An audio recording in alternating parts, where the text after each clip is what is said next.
Kula niki cerita ibadah sing ringan-ringan mawon. Tapi dadekne mlebu swarga. Amin. Terus kula badhe cerita siji mazhab Hasan Sadzili.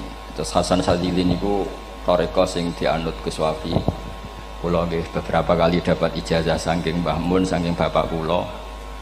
Di antaranipun nggih pesen teng Gus Wafi, sebagian lewat kula ziarah teng Barozak nggih. Barozak Termas. Abdul Hasan Asyadzili itu nate pas teng dalem ditamoni pemuda. Pemuda niku ngrutu. Di kampung kami banyak maksiat, di kampung kami banyak kesalahan. Niku sepundi? Jawab Abdul Hasan Asyadzili niku ringan. Sing jelas mboten sragen. Contohnya mboten sragen. Sakjane nggih persis, tapi umum zaman niku dereng ngeten sragen. Kok tenggen kula kathah maksiat ngeten-ngeten. Jawab Abdul Hasan Asyadzili enteng ngoten. Man ahabba alla yu'sawaha fi ardi alla yu'sawahu fi ardi.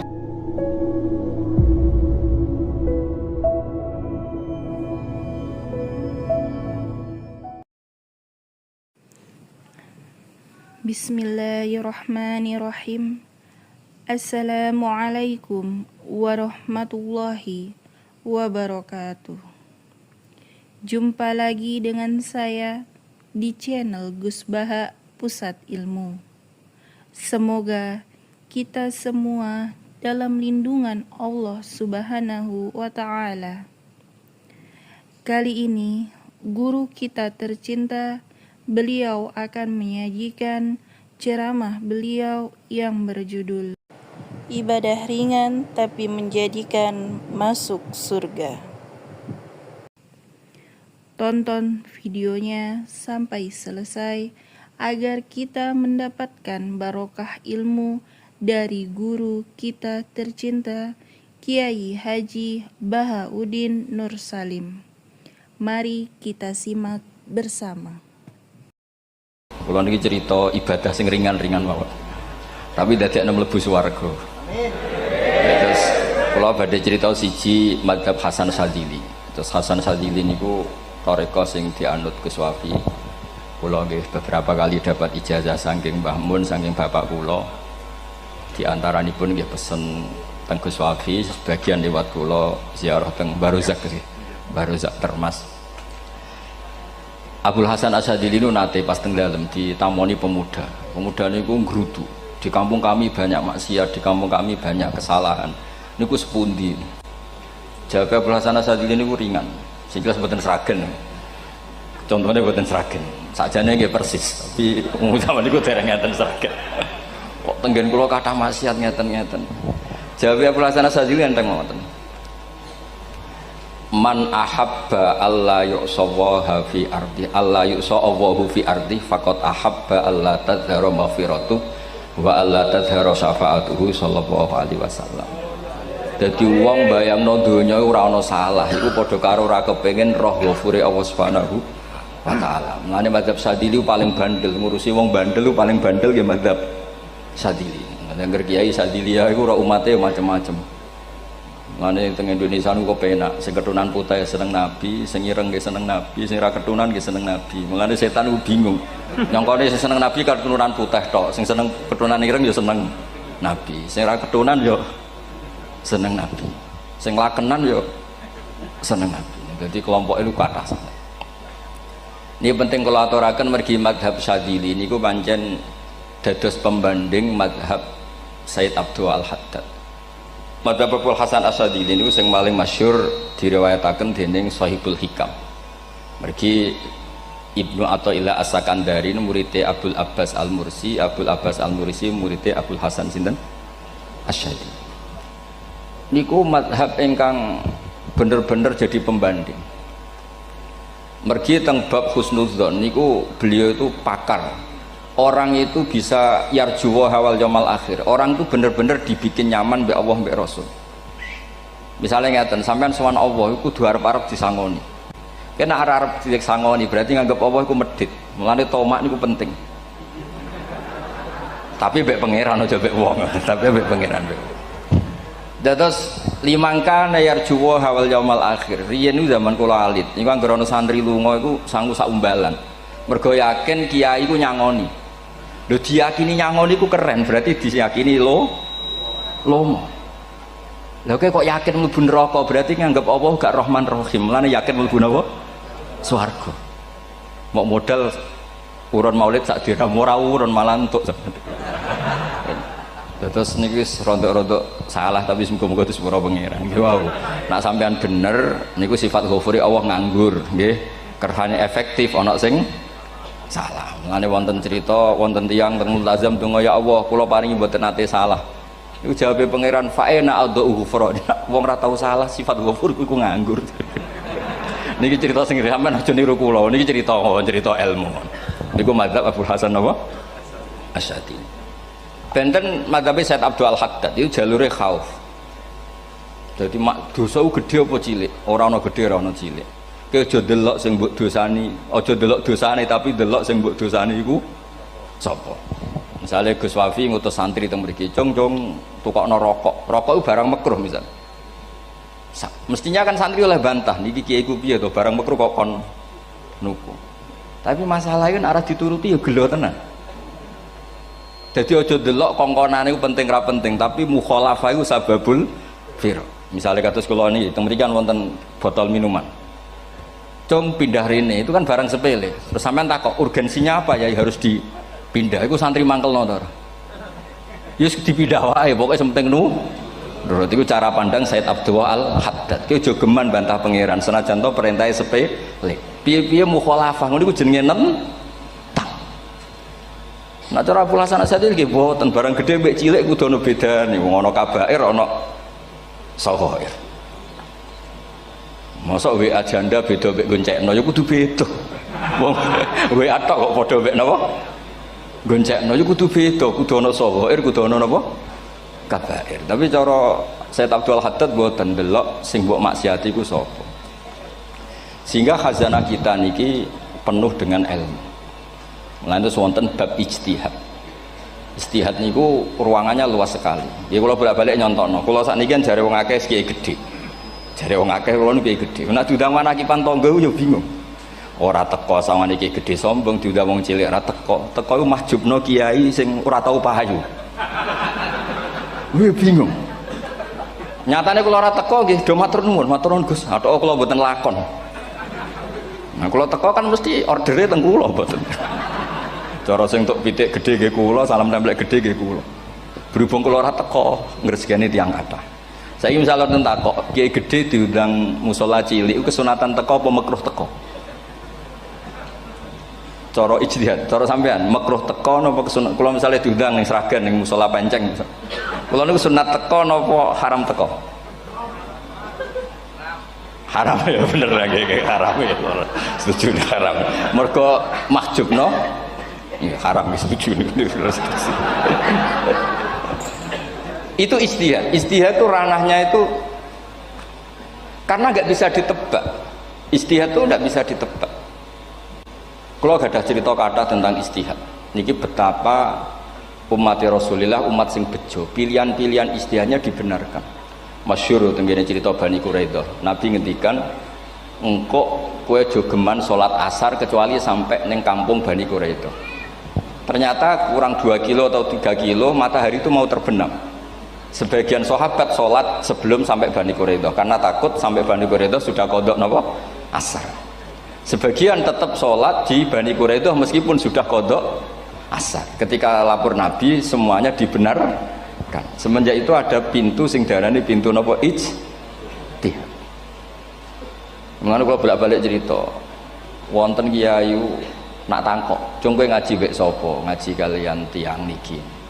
Kiaimu tau nangis mboten? Lereni ngaji mbek kiai ra iso nangis, berarti atine atos. Nak Abdul Hasan Asy'ari takok, cung kowe ngaji mbek kiai sapa? Kiai fulan. Tau guyu mboten nate, lereni. Kiai ra iso syukur mbok jani. Kiai ra iso syukur kok mbok jani. Karena itu masalah ijtihad. Nggih masalah napa? Ijtihad. Ijtihad itu polanya enggak jelas. Wonten kiai ora gelem mulang wedok nggih kathah, alasane wedi fitnah. Wong pancen iman pas-pasan mawon nembe wong ayu ya bingung. Tapi nak diwalik, nak kiai ora gelem mulang wong wedok, terus sing mulang wong fasik, to aliran sesat iku ya repot. Kowe ngrasa paling gak sesat. Ya sudah seperti itu masalah-masalah napa? Istiak. Nah, kalau tak cerita saat ini balik cerita tentang Burda. Burda nu nak ngelem Kanjeng Nabi. Niku pancen dielmoni tenan. Kalau niku Burda berjanji tiba niku setengah hafal. Pancen riyen mbah kula buyut-buyut kula niku pesene ken hafal tiba, hafal berjanji, hafal Burda. Wis mboten ngengken ngapal loh, tapi karena sering baca akhirnya hafal. Kalau beri beberapa contoh, ngelem niku nak mboten dielmoni itu kualitasnya ada bagus. Tapi kalau dielmoni itu kualitasnya bagus. Kalau beri contoh begini. Saya itu kalau pidato atau khutbah atau ngaji, apalah terserah istilah jenengan atau ceramah. Jadi kalau seneng istilah ngaji, niku mesti ikuti sing gampang mawon. Wa ala alihi wa sahbi ajmain. Ajmain itu kalimatun fariqah bainana wa bainasyiah. Fa innana nukrimu jami'as sahabah. Ajmain itu kalimatun fariqah, kalimat pembeda. Kita ahli sunnah wal jamaah akramu jami'as sahabah. Ada kelompok sing akromu sahabian wa ahanu sahabian akhir. Sehingga ajmain itu harus kita baca. Itu karena itu kalimatun fariqah, kalimat pembeda. Kata-katanya hanya ajmain. Begitu juga berjanji. Berjanji itu nak ngelem Nabi niku wa ba'du fa'aqul huwa Muhammad bin Abdullah bin Abdul Muttalib wasmuhu Syaibatul Hamdi Humitat Hisaluhu Saniyah. Karena ketika Rasulullah memaklumatkan jadi Nabi itu problemnya itu nasabnya siapa? Orang-orang yang di Palestina, di Israel, di Yordan, di Syam kalau dulu itu alamatnya Nabi itu harus turunan Ibrahim. Ibrahim sementara orang Syam menurut pengetahuan orang-orang Yahudi Syam. Maka saya berjanji menunjukkan dulu kalau nasabnya Muhammad itu ini. Terus sampai warafuhu ilal khalili Ibrahim, terus ila dzabih Ismail nisbatuhu wa muntama. Terus setelah itu terus beliau ngendikan wa adnanu bila raibin inda dzabil ulumin sabiyah ila dzabihi Ismail nisbatuhu wa muntama. Terus ketika berjanji di Karang itu sudah ada faham-faham yang seakan-akan babahnya Nabi itu ada masalah. Terus beliau ngendikan ini Syaibatul Hamdi Sayyid Abdul Muttalib itu orang yang ketika buka Ka'bah, buka Zam-Zam saurip-uripe muji pangeran. Terus banyak lagi wasumi'a fi sulbihin Nabi sallallahu alaihi wasallam dzakarallaha ta'ala walab. Mbah yang ini bahkan dengar ketika Nabi masih di punggungnya membaca tasbih. Terus sampai fa'azim bihi min ikdin ta'allaqat kawakibud durriyah wa kaifala wa sayyidul akramu sallallahu alaihi wasallam wasitatuhumun tak. Nabi itu orang suci, makanya harus lewat rahim yang suci, harus lewat bapak yang suci, mbah yang suci sampai ila khalilir rahman Ibrahim alaihis salam. Makanya terus dinagumkan nasabun tahsibul ula bikhulau terus tarokus sifaha falam yusibhum aruhu min adami wa ila abihi wa ummihi. Karena kabeh sonal ismihi semuanya itu untuk menjaga asmane Nabi Muhammad sallallahu alaihi wasallam. Kemudian Burda membentuk itu dalam bentuk nazuman. Misalnya beliau ngendikan Rasulullah itu mutiara. Jadi ketika dakwah berpola ya baik, ketika tidak berpola juga baik. Beliau cara muji Nabi faddurru yazdadu husnan wa huwa muntazimun. Namanya mutiara ketika diuntai pasti sangat indah. Tapi terus-terusannya itu wale sayang kusu qadran ghairu muntazimi. Tapi namanya mutiara, mbok berserakan pun tetap indah. Jadi unik. Berarti ketika beliau uji Nabi dakwah tertib pernah. Sholat tuh harus begini, harus begini, harus begini. Beliau sholatnya tumakninah tertib. Tapi Nabi pernah sholat gak tertib. Duhur tuh 2 rakaat. Mana anak kiai rodok lalinan itu ya anak sana tuh. Duhur itu 2 rakaat. Tapi barokahnya Nabi duhur 2 rakaat diketahui cara sholat kalau salah itu gimana. Umpama Nabi sholatnya bener terus, itu akan kesulitan kita solusinya ketika ngalamin apa? Kesalahan. Makanya Nabi ngendikan ma kuntu ansa walakin unas sali as-sunnah. Itu mestine ra tau lali, tapi didesain lali biar bisa jadi sunnah. Wonten tiyang salate suwi maca surat Baqarah. Wonten tiyang badhe njupuk wedhuse lah cara Indonesia. Bareng kesuwen piyambake mufaraqah. Walhasil Mu'ad matur Nabi, ini munafik di tengah-tengah sholat kok mufaraqah. Si penggembala unta ini juga ngeklaim, ya Rasulullah imam kita tidak benar, sholatnya kesuwen. Pikirannya wong ora bela imame. Ternyata Nabi gak bela sing ngangon. Afattanun anta ya Mu'ad. Wong imami wong seragen surat Baqarah. Wis pokoke kulo wae. Jadi Islam itu segampang itu, semudah itu. Sehingga wonten tiyang niku isane maca kulhu, rakaat ula nggih kulhu, saniyah nggih kulhu, pokoke kulhu. Sampai sok makmume ku mangkel. Waduh, si imam iki gak keren, mosok main apa? Kulhu. Dilaporno, ya Rasulullah, ini imam yang kau tugaskan di kampung kami niku amen maca kulhu mau. Ditimbali be Nabi, kenapa kamu baca kulhu terus? Li annaha sifatullah, karena itu sifatnya Allah. Maka saya senang mengulang-ulang sifatnya. Terus kata Nabi, saya barusan dikasih wahyu Allah bahwa Allah mencintai kamu karena kamu mencintai surat kulhu. Nah ini jazah yang serahkan ini ku apa? Nanti maca timbang maca idza samsu kuwirat bulet nang tengah. Jajal ampun tak tes sakniki. Kiai paling pinter teng Sragen kan maca idza samsu kuwirat di depan umum. Mungkin nak dhewean roh tapi nang ngarepe Habib doa ngarepe Gus Wafi meriang nak muntir. Wah, ngoten niku kula ndek kanca niku imame level desa, bareng imami teng kecamatan salat Id. Mersiapno surat Tabarakalladzi biyadil mulk. Suwengi diapalo lah anyah sampai ambek hafid. Niku nyatane nggih malah klirune fatal, malah lali ra maca Fatihah. Saking semangate ben ketok imam keren maca surat napa? Tabar. Dadi yo ribet. Terus kula suwun seneng Nabi niku kados senenge para ulama. Niku nak nyipati Nabi niku gampang. Kula niki beto kitab Saraipun Burdah kalian Saraipun Barjanji. Niku kalau ngelem Nabi niku sederhana sebenarnya. Tapi itu yang mengena. Bisa ulang lagi niku sing mengena. Misalnya dawe Imam sing aran Risalah Qusyariyah. Tegene Bukhari ini cerita Bukhari. Nanti semua nabi ketika di akhirat tuh nafsi. Jadi roh prahara kiamat itu gak dinyali mau muni nafsi. Nabi ini jak kober ngendikan umat. Ketika semua nabi ku pelo wis ra iso muji pangeran. Nabi Muhammad di depan Allah tesih saged muji. Fa ahmaduhu bimahamida allamani rabbi. Ketika nabi lain sudah tidak punya nyali bilang alhamdulillah, Rasulullah masih punya nyali bilang alhamdulillah. Sehingga fa Muhammadun ahmadu min ghairi. Hampir semua ulama ngendikan Ahmadu yang Muhammad itu afal tafdil. Fa Muhammadun ahmadu min ghairi. Ketika nabi lain sudah tidak bisa atau tidak punya nyali memuji Allah, Nabi Muhammad masih berani memuji Allah ketika mahsyar. Karena logikanya begini, kira-kira pikirannya nabi-nabi ini wis kiamat, berarti amal wis ditutup lah, buku wis tutup. Tapi pikirannya Nabi Muhammad boten ngoten. Allah itu tidak diganggu oleh apapun, tidak kena atau tunduk sama konstitusi apapun. Sampean ra iso ketemu Allah ning pun akhirat, jenengan pun boleh macam-macam ning mun tutup buku boten saged. Rahmatnya Allah tidak bisa dibatasi oleh akhirat. Saya ulang lagi, rahmatnya Allah tidak bisa dibatasi oleh akhirat. Makanya Nabi tetap berani mengajukan syafaat meskipun sudah finish, sudah akhirat tak sudah finish.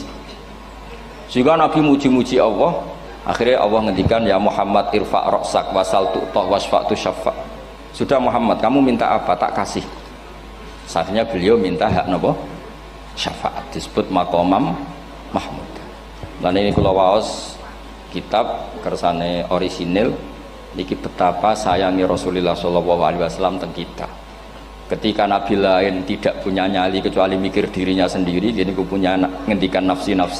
Nabi Muhammad masih gak ada nyali ngendikan apa umat. Itu bukti bahwa Nabi itu nggak pernah nggak mikir umatnya. Wala sawfa yu'tika rabbuka apa? Fatar.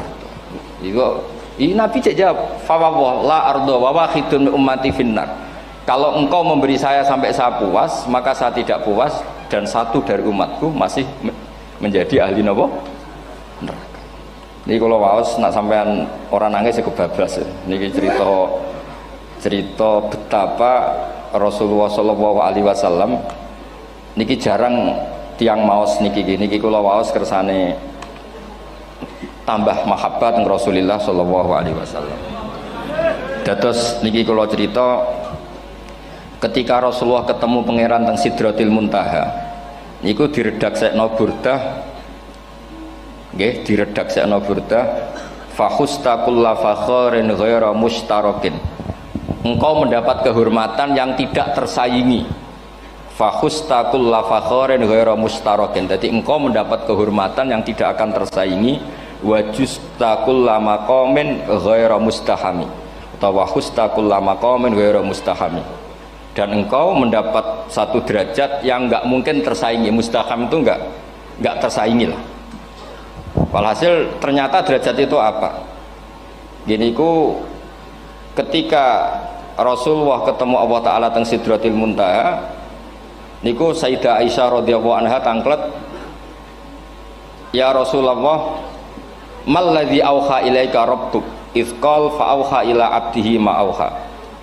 Qala ya Aisyah aturidina anta alami ma la ya'lamuhu Jibril wala Mikail wala nabiyyun mursalun wala malakun muqarrabun. Nggih, Aisyah, bagaimana mungkin kamu tanya sesuatu yang bahkan Jibril itu tidak tahu, Mikail itu tidak tahu, dan semua malaikat yang dekat maupun nabi yang jadi rasul semuanya tidak tahu hubungan saya, kedekatan saya dengan Allah membicarakan apa. Niku sing dimaksud Burdah, kaima tafuza biwaslin ayya mustatarin, wonten sing maca ayyi mustatarin anil uyuni wasirrin ayya muktatamin. Jadi Nabi ketika ketemu Allah di Sidratil Muntaha itu ada misteri yang hanya Nabi yang tahu. Nabi niki ibu-ibu harus bangga, Sayyidah Aisyah jenenge bojo wanita tanglet. Ambek Nabi itu sing ngeles. Itu rahasia yang Jibril saja tidak tahu, Mikail saja tidak tahu, masa kamu tanya? Niki khase wong putri ini. Ya Aisyah, as'aluka bi Abi Bakrin ila ma a'lam tani. Gimana cara Jawa tak kadak nomor tuamu nak gak gelem cerita. Terus kunane kuno niku nggih wong wedok niku saged ngancam. Jadi kamane wis ngancam. Aku lapor bapakku, aku digo mulih sampean ra bojo kabare. Ya rada ribet njenengan ngadepi wong wedok niku rada ribet. Terus faqala, akhirnya Nabi cerita, tapi ya tentu tidak semuanya diceritakan. Inni lama kuntu qaba qausaini qultu Allahumma innaka adzabta al umam ba'duhum bil hijar wa ba'duhum bil masih. Oh ya, ini halaman 63 62 tentang kitab Hasyiatul Bajuri alal Burdah. Ya, kitab Hasyiatul Bajuri alal Burdah. Ya Allah, Engkau menyiksa umat-umat sebelum umat saya, sebagian bil hijar wa ba'dhum bil masih wa ba'dhum bil khasfi. Fama anta fa'ilun bi ummati. Lalu yang akan kau lakukan untuk umatku itu apa? Reputasi jenengan sama orang-orang yang durhaka itu selalu menyiksa. Ada yang pakai batu, yang dilikuifaksi, ada yang pakai ini. Mosok umatnya kekasih jenengan podo ngoten. Jadi Nabi ku mun nego lah, nego supaya gak sama. Faqala unzilu alaihimur rahmah min ananis sama wa ubaddilu sayiatihim hasanat. Ndak, saya ndak seperti itu dengan umatmu. Waman sa'alani a'taituhu waman tawakkala sak terusé. Terus wa fid dunya asturu alal usad wa fil akhirah usyaffi'u kafihim. Orang-orang yang masih maksiat di dunia tak kasih hak tobat, dan nanti di akhirat tak kasih hak syafaat. Engkau tak kasih hak syafaat.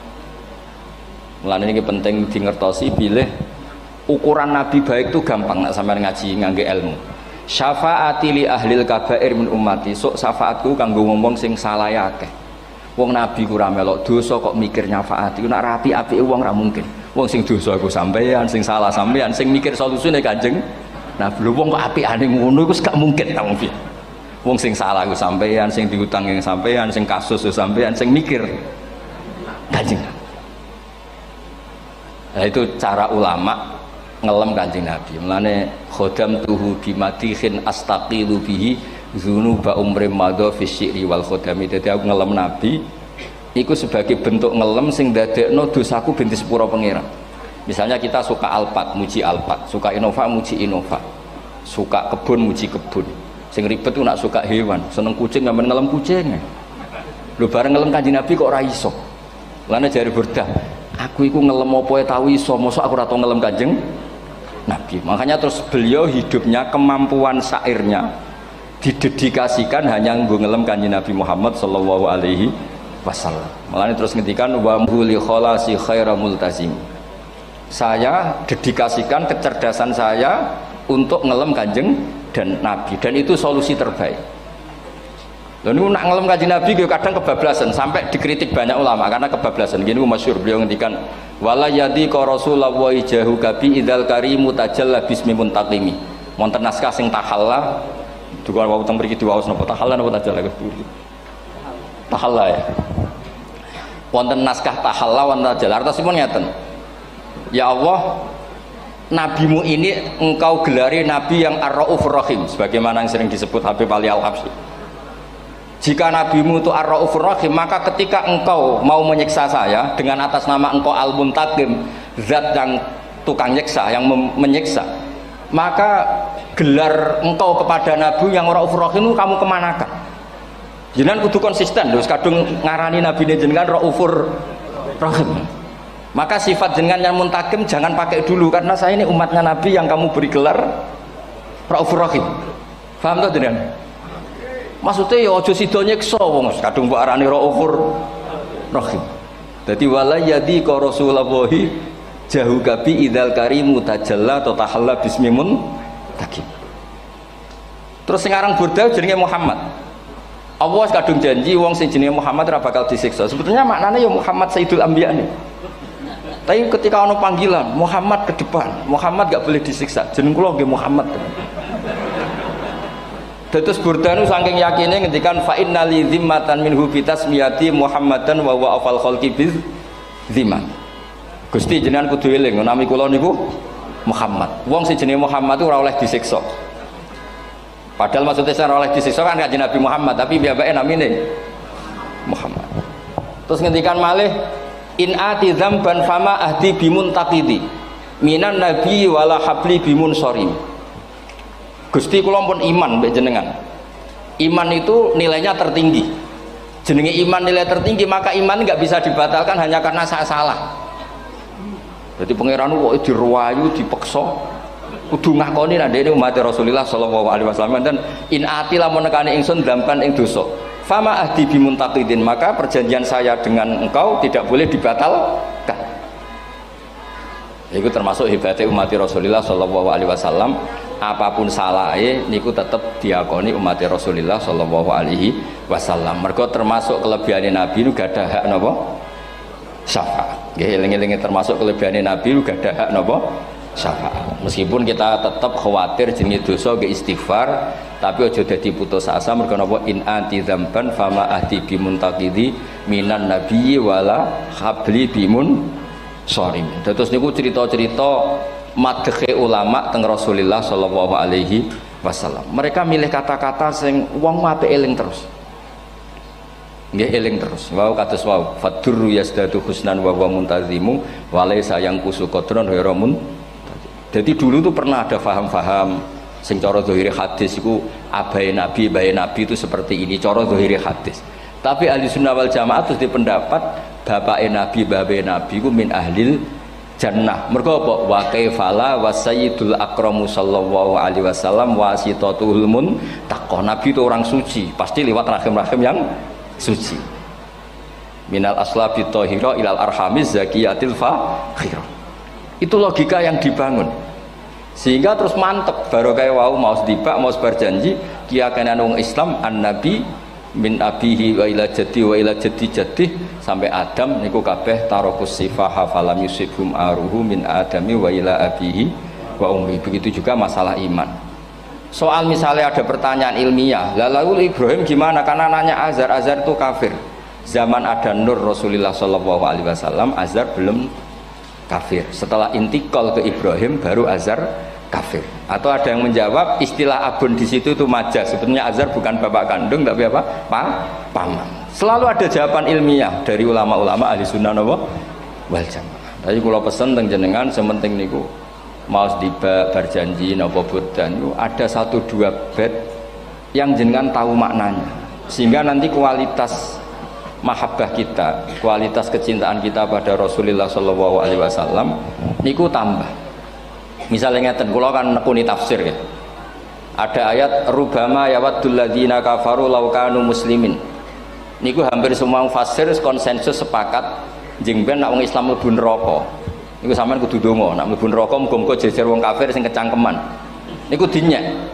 Ah jarene iman nekani mau oleh jutene neraka padha wae aku. Apa meneh misalnya sampean hafal Quran jejer wong sing ora hafal jare kapit kok ora mlebu napa neraka. Kudu ana sing ngenyek. Mergo Allah nu tersinggung sakwise ana wong sing napa ngenyek. Akhirnya Allah tersinggung. Niku sing diceritakno tiba. Wa izzati wa jalali la ja'altu man akhlasa li bisyahadati kaman kadzdzababi adkhiluhumul jannata bi rahmati. Ora iso wong dekne tauhid apapun salahe wong dekne ndek tauhid ora ngarah dadi ahli neraka selawase kaya wong kafir. La ja'altu Ora bakal gawe sapa ingsun man akhlasholi bisyahadah, orang yang tauhidnya benar, kamang kadzdzaba bi, sebagaimana orang yang tidak bertauhid sama saya. Adkhiluhumul jannata bi rahmat. Padahal Allah dilapuri malaikat, malaikatnya kira diprovokatif. Malaikatnya lapure wajadnahum asrafu ala anfusihim wajadna amalahum minadz-dzunubi ka amsalil jibal. Jare pangeran wis timbang seputi Gusti, wanane salah tok. Reputasine salah tok. Ghairu annahum yasyaduna alla ilaha illallah wa anna muhammadar. Niku jawabe pangeran wa izzati wa jalali la ja'altu man akhlasoli kamang kadzababi adkhiluhumul jannata bi rahmati. Nah, lafat-lafat seperti ini kita akan punya harapan ketika ndelok umat sing carane iman tesih blepotan, carane salat cek blepotan, carane zakat cek blepotan. Kita selalu punya harapan. Barokahnya iman, barokahnya mahabbah ning Rasulullah sallallahu alaihi wasallam, mereka tambah hari tambah baik. Jangan beragama yang tidak punya harapan, karena agama ini bagi yang punya harapan. Dimangka yarjuwa wal yaumal akhir, bukan yang tidak punya harapan. Kanjeng Nabi sekaruan nabi orang terbaik dilarani wong Taif, disiksa wong Mekah.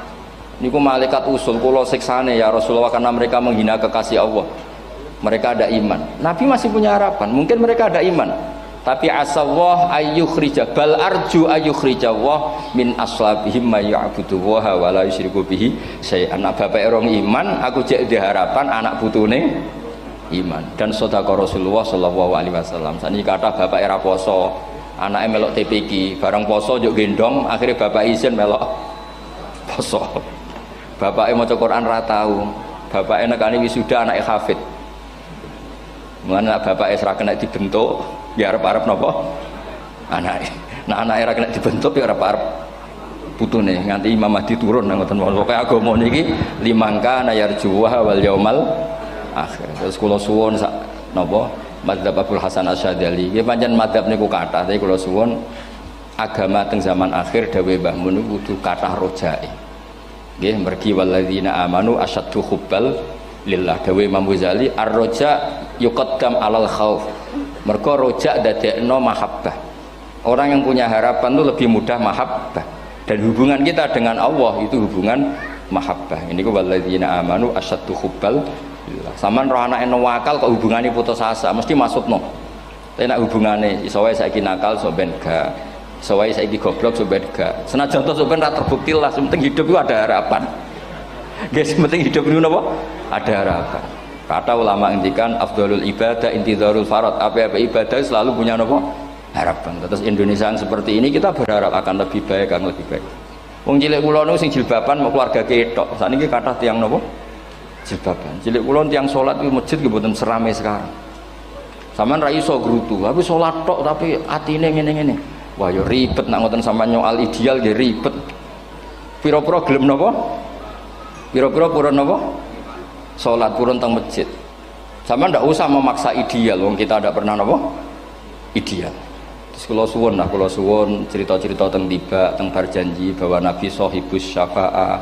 Nabi nu tiyang sing peduline napa ummati.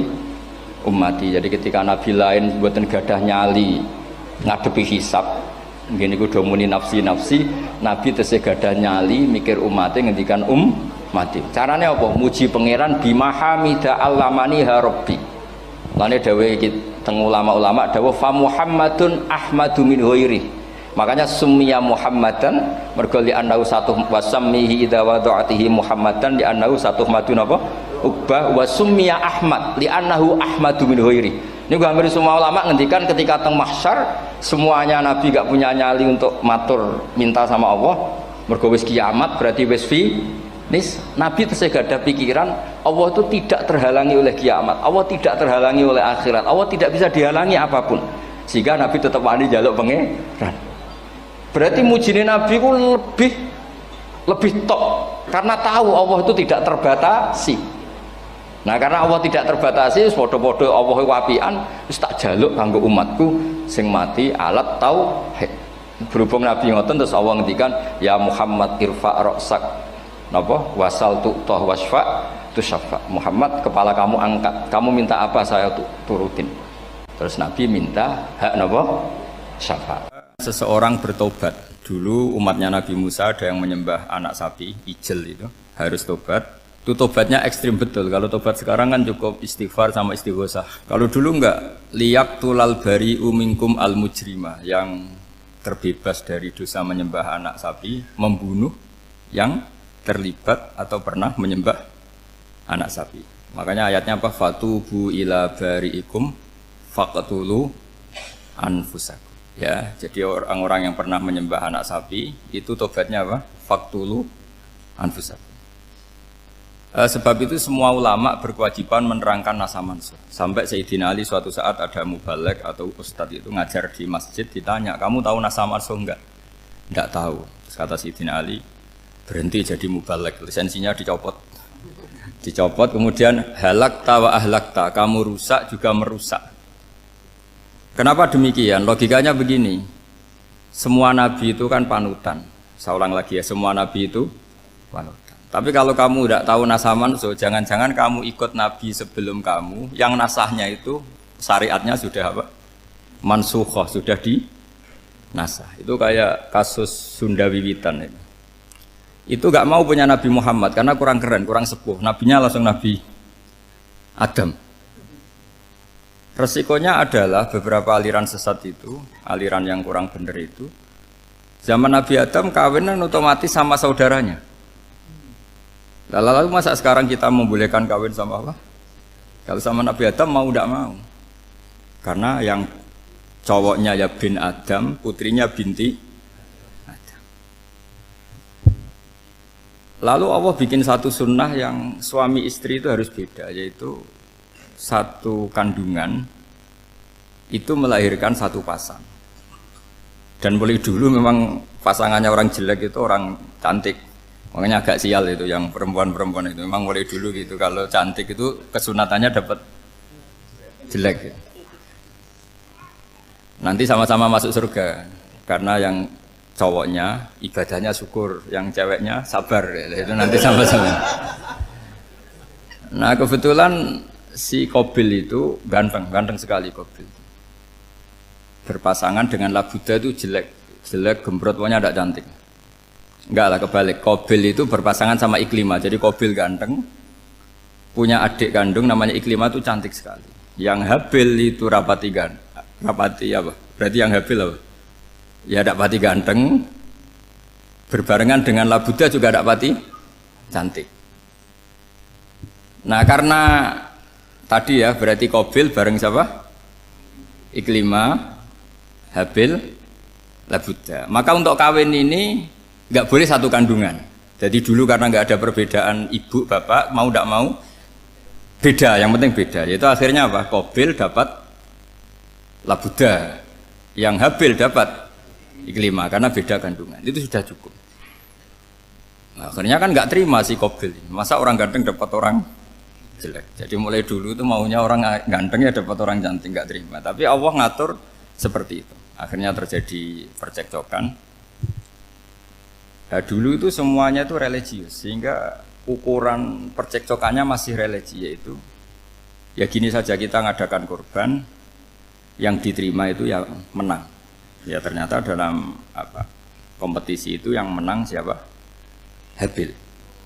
Akhirnya Habil jadi menikahi siapa? Iklim. Kalau sekarang kompetisinya kan siapa paling kaya ya menang, lebih gampang.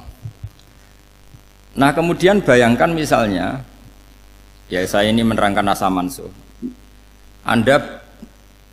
Kita semua sering ngomong, sering berkoar-koar, sering menyarankan atau mewajibkan para nabi itu panutan dalam semua perilakunya. Ternyata ada beberapa perilaku yang sudah dinasah atau dihapus ketentuannya oleh syariatnya Rasulullah Shallallahu Alaihi Wasallam. Maka mengenali nasa mansuh itu keharusan dalam ulumul Quran. Ya. Makanya Allah mengatakan apa? Manansah min ayatin aw nunsiha pasti na'ti bi khairim minha aw misli. Jadi saya nerangkan nasah masuk itu dua sesi. Satu sesi antar nabi, dua di internal syariatnya apa? Nabi. Sekali saja hari ini tok, sudah setelah itu anggap pinter sudah. Kalau sudah jangan tanya lagi. Nah, ada beberapa lagi syariat yang masalah metode. Dulu Nabi Nuh itu dibolehkan oleh Allah saking mangkelnya sama orang kafir, Saya ulang lagi, orang kafir itu kan biadab sekali, nempat buminya Allah, makan rezekinya Allah, kemudian mengkafirkan Allah. Pikirannya Nabi Nuh, orang biadab gini nggak layak hidup, itu pikirannya Nabi Nuh. Kalau dia pakai militer, tidak punya militer, ya pakai langit akhirnya. Pakai kekuatan langit, beliau berdoa, Rabbi la tazar alal ardi minal kafirina dayyar. Innaka intazarhum yudillu ibadaka wa la yalidu illa fajirong kafar. Ya Allah, mereka ini orang-orang kafir, padahal pakai bumi engkau, pakai rezeki engkau, matikan semua saja. Jangan sisakan satupun. Karena kalau masih sisa, nanti anak turunnya ya gitu. Gennya gendo ya pasti melahirkan gendo. Gen, wala yalidu illa fajirong kafar. Kalau kamu sisakan pasti melahirkan generasi gendo lagi, kafir lagi. Dituruti sama Allah. Kecuali orang 80 yang ikut Nabi Nuh. Nah, orang 80 yang ikut Nabi Nuh ini selamat karena iman. Maka generasi yang sekarang ini termasuk saya semua ini semuanya turunan orang iman. Maka kita ini punya dua status. Satu, Allah kadang manggil kita ya Bani Adam karena faktanya kita turunan Nabi apa? Adam. Panggilan kedua adalah zurriyataman hamalna ma'nu. Orang-orang sekarang itu pasti turunan orang yang ikut perahunya Nabi Nuh. Jadi nasab kita ini sudah steril. Sudah tidak ada nasab lewat kafir karena yang kafir sudah habis. Semua orang sekarang itu turunan Nabi Nuh, yaitu disebut apa? Zurriyataman hamal nama. Itu sekitar orang 80. Nah, oleh Allah Subhanahu wa taala syariat seperti ini pernah dituruti, yaitu akhirnya mereka mati semua kecuali orang 80 yang mukmin. Tapi uniknya Allah apa? Era Rasulullah sallallahu alaihi wasallam, nabi kita Nabi Muhammad itu diutus rahmatan lil alamin. Ketika Nabi didustakan, diusir, disakiti, malaikat gunung, beberapa malaikat sing ahli adab spesial eksekutor lah kira-kira gitu. Muhammad, kamu bilang saja ke saya, kalau kamu ingin orang-orang Mekah bujal CS, saya hancurkan. Tapi apa kata Nabi? Saya berharap kalau mereka belum iman, anak cucunya iman. Karena bagaimanapun sperma ya atau calon bayi atau calon keturunan itu kan ada fi aslabir rijal atau fi zuhurir rijal. Jadi kalau dalam ilmu agama itu gen manusia itu disimpan di zuhurir rijal di punggung lelaki. Nanti dipindah ke arhamin nisa. Logikanya gini. Ini dengerin ya. Logikanya gini, misalnya Abu Jahal itu di situ ada orang namanya Ikrimah, itu anaknya Abu Jahal, itu orang mukmin. Akhirnya ya jadi orang alim. Abu Lahab itu di rahimnya di punggungnya ada perempuan namanya Darroh, akhirnya juga orang mukminah. Saya berikan contoh. Khalid bin Walid itu anaknya Walid. Walid itu musuh besarnya Rasulullah, tapi di punggungnya ada orang bernama Khalid. Ini dengerin. Nah di punggung ini kira-kira Allah sudah tahu apa belum? Jawabannya sudah tahu. Artinya kalau ini mati atau kamu bunuh, kamu sebenarnya nggak bunuh orang kafir saja, bunuh calon orang mukmin yang sekarang masih bersemayam di punggungnya orang-orang kafir. Jadi bisa saja orang yang sedang kafir itu ada sekian calon generasi yang suatu saat mukmin. Itu syariat yang diajarkan ke Rasulullah SAW. Karena kasofnya Nabi, kasof itu satu kondisi di mana seorang Nabi itu dipertontonkan sesuatu yang nggak kelihatan. Itu dalam bahasa Arab kasof atau mukasyafah. Nabi dipertontonkan ternyata banyak orang kafir yang di punggungnya itu ada calon generasi mukmin atau muslim. Akhirnya Nabi nggak berani. Jangan bunuh. Mungkin bapaknya ada iman tapi anaknya iman. Betul, Abu Jahal punya anak Ikrimah, Abu Lahab punya anak Darroh, Walid punya anak siapa? Khalid. Itu mirip seperti kita, bapak era sholat, anak ETPK sholat, akhirnya bapak katut sholat. Banyak nggak di Indonesia, bapaknya tidak bisa baca Quran, anaknya hafid. Nah, itu kalau bapaknya kamu habis, tidak ada yang meselin. Makanya biarkan hidup saja. Nah, artinya gini, andai kan tidak ada ulama yang menerangkan nasa mansuh, dikira syariat Nabi Nuh itu abadan mu'abbadat, selamanya lama. Sehingga main teror sama orang kafir sah berdasar Nabi Nuh. Padahal kita sudah ganti Nabi. Yaitu syariatnya Rasulullah SAW masyhur itu ketika Nabi ngendikan, saya tidak minta mereka dihukum, tapi ya Allah saya minta Allah mahdi qaumi fa innahum la ya'lamun. Mereka kafir itu karena tidak tahu. Sehingga ada periode. Loh kalau perang itu beda, perang itu konteksnya duel, itu udah harus sama Abu Jahal, Abu Lahab. Ada penjahat mau bunuh kamu wajib perang nggak? Wajib. Penjahatnya meskipun muslim apa harus kafir? Meskipun muslim. Maka kata ulama fikih sebetulnya perang duel itu bukan syariat muslim sama kafir tok. Masih muslim sama muslim, misalnya ada orang mau merkosa istri kamu, terus dia pamit gini, saya muslim loh, beri hak loh. Nggak bisa. Saya penjahat loh, muslim, jadi kamu nggak boleh merangin saya, ngelawan saya kan muslim. Nggak bisa, tetap harus dilawan. Makanya kata ulama-ulama fikih, pertarungan sama musuh itu udah harus sama orang kafir. Orang muslim pun yang mengganggu kehormatan kita, misalnya mau merkosa istri Anda, itu harus dilawan. Makanya Nabi ngendikan mangkutilah duna mali fahuwa syahid, mangkutilah duna harimi fahuwa syahid. Orang yang mati karena membela kehormatan keluarganya atau hartanya, maka dia mati syahid. Dan penjahat yang mati ini muhaddarun damu, diabaikan sehingga nggak kena kisos, pembunuhnya nggak kena. Misalnya ada penjahat mau bunuh kamu duel menang, kamu nggak kena kisos karena ini muhaddarun damu, diabaikan kehormatannya. Padahal dia muslim, apa? Muslim. Ini perlu. Jadi ini mengaji ini agak jelimet tapi gampang. Kan kalau paham nggak paham selesai, jadi yang nggak baca selesai itu. Sehingga kalau nggak ada nasa mansuh, maka orang selalu berpikir, pokoknya yang penting ikut Nabi. Nah itu bahayanya kalau Anda tidak tahu detail, jangan-jangan syariat yang kamu ikuti itu syariat yang sudah berstatus mansukhoh, telah dicabut. Dan itu banyak. Makanya kata Sayyidina Ali ketika ada orang ngajar nggak tahu nasa mansuh, halakta wa ahlakta, kamu rusak dan merusak orang lain. Seperti tadi pernah ada kawin itu satu turunan, yaitu era Nabi Adam. Masa kita sekarang kawin sama satu turunan, kan nggak mungkin. Ya kan, pernah ada membumi hanguskan orang kafir, yaitu syariatnya Nabi Nuh. Itu dihapus oleh syariatnya Nabi Ibrahim dulu. Yaitu Nabi Ibrahim menghentikan apa? Faman tabi'ani fa innahu minni wa man asoni fa innaka ghafurur rahim. Ya, kalau orang ikut saya, ya Allah, ya pasti golongan saya. Kalau yang masih maksiat, masih balelo, saya berharap engkau ampuni. Akhirnya banyak orang kafir tobat. Coba era Rasulullah itu semua orang kafir Mekah itu kafir. Nabi belum wafat. Itu sudah ada 114.000 mukmin semua.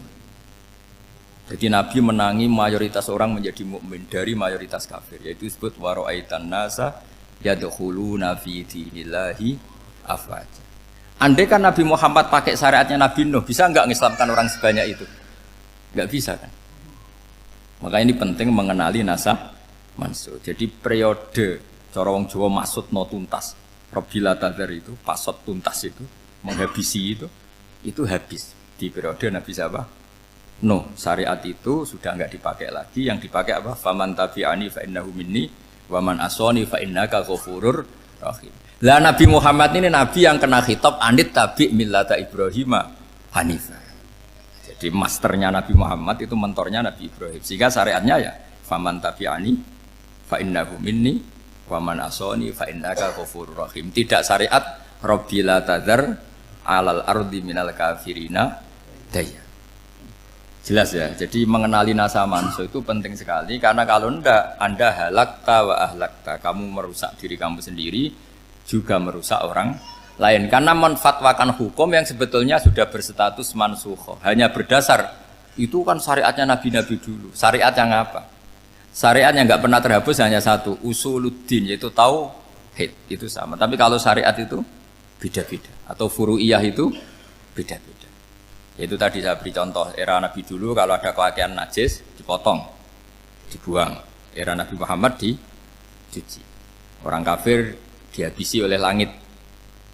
Era Nabi Muhammad enggak boleh, bahkan didoakan Allahumma hdi qaumi fa innahum la ya'lamun. Di Qur'annya apa? Wa in ahadum minal musyrikin astajaraka fa'jirhu hatta yasma'a kalam Allah summa ablihu makmana. Jadi kalau ada orang kafir enggak boleh main dihabisin, mereka beri peluang untuk mengkaji kitab Allah hatta yasma'a kalam Allah. Kalau mereka sudah berpeluang ngaji, harus summa ablihu makmana, harus dijamin keamanan. Ya, karena apa? Dzalika bi annahum qaumul la ya'lamun, bagaimanapun mereka memang karena tidak tahu. Nah, kenapa tidak tahu? Enggak. Karena tadi mereka tertutup oleh kultur yang beratus-ratus tahun. Mbah-mbahnya mereka menyembah batu, menyembah berhala. Ya taunya itu ya Tuhan. Bagaimana Anda bisa menjelaskan sesuatu yang sudah beratus-ratus tahun kan tidak gampang. Maka ada periode dimaklumi, apa? Kalau era sampean kan, mosok waktu disembah saking gobloknya orang, kamu lahir kan sudah nyembah Allah, tidak nyembah batu. Bayangkan kalau kamu jadi mereka. Wong perut kamu saja disuruh makan pizza sakit kok, karena saking lamanya makan sambal kan gitu. Kamu bilang perempuan Indonesia saja cantik kok, saking lamanya jadi orang Indonesia. Padahal orang Indonesia tanyakan orang Eropa, cantiknya di mana? Kamu lahir di Afrika, bilang orang Afrika itu cantik, tanyakan orang Eropa, cantiknya di mana, hitam gitu kok. Jadi orang itu pasti terkooptasi oleh sekelilingnya. Orang Afrika akan bilang, wanita Afrika itu cantik. Coba tanyakan orang Eropa, cantik apa enggak? Belas. Orang Eropa yang kulitnya gitu, kata orang Eropa indah, kata sampean. Koyok anaknya kebo katanya, boleh jadi. Jadi orang itu akan terkooptasi oleh sekelilingnya. Bayangkan kalau semua orang nyembah berhala, terus kamu, enggak, alasan kamu apa? Kan menentang mayoritas. Dan itu berat. Maka dimaklumi oleh Allah, dzalika bi annahum qaumul la ya'lamun fi manah panyeruar. Nah, pemakluman ini yang mulai sekarang terkikis. Orang main pukul saja enggak mau ngaji. Enggak mau ngaji Quran secara kafah. Jadi fatwanya Islam kafah tapi ngajinya Quran enggak kafah. Ngambil 1-2 potongan ayat dipakai dalil. Jadi Islamnya inginnya kafah tapi ngajinya Quran enggak. Kalau kafah ya hafal 30 juz itu. Kalau mau ya, kalau mau kafah ya hafal berapa? 30.